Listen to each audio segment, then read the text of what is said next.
नमस्कार मित्रांनो, लक्ष्मी निवास 3 जून भागामध्ये जयंत त्याने जे कांड केलेलं असतं, गाडीची डिक्की उघडल्यानंतर ते जानू समोर येतं. तिला आठवतं इन्स्पेक्टरचं बोलणं.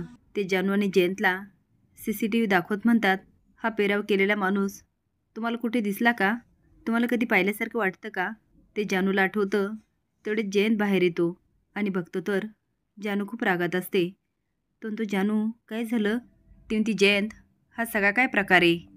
तू पोलिसांना वॉचमन दादाला गायब करणाऱ्याचा जो पेरावा सांगितला होता, वर्णन करून जे काही सांगितलं होतं तेच कपडे होते ना? आता मात्र जयंतला काय बोलावं तेच कळत नाही. जानू म्हणते, हे कपडे तुझ्या गाडीच्या डिक्कीत कसे आले?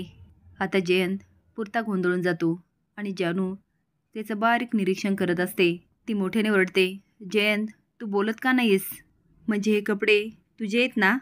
जयंत म्हणतो, जानू म्हणते, जयंत एक शब्दही बोलू नकोस. हे कपडे तुझ्या डिक्कीत म्हटल्यावर ते तुझेच असणार, कारण तुझ्या कुठल्याही गोष्टीला कुणी हात लावलेला तुला चालत नाही आणि गाडीला तर नाहीच नाही. आणि कोण हात लावणार? म्हणजे जयंत वॉचमन दादाला तू? इकडे सिद्धूच्या आजीचा सल्ला, त्यामुळे भावना खूप इमोशनल होते आणि स्वतःचा निर्णय बदलते.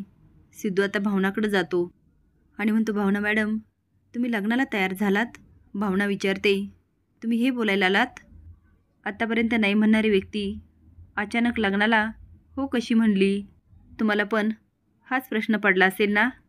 इकडे आत्तापर्यंत मात्र जयंतची चालत असते, पण आता मात्र जानू मोठ्याने ओरडते, जयंत गप्प कायस? काही बोलत का नाही?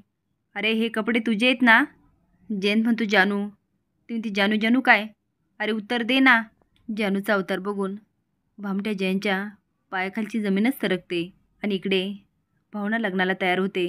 तुम्हाला काय वाटतं? आता सिद्धूने सत्य सगळ्यांसमोर आणायलाच हवं का? हे कमेंट बॉक्समध्ये नक्की सांगा. नवीन अपडेट जाण्यासाठी लाईक आणि सबस्क्राईब करा. धन्यवाद.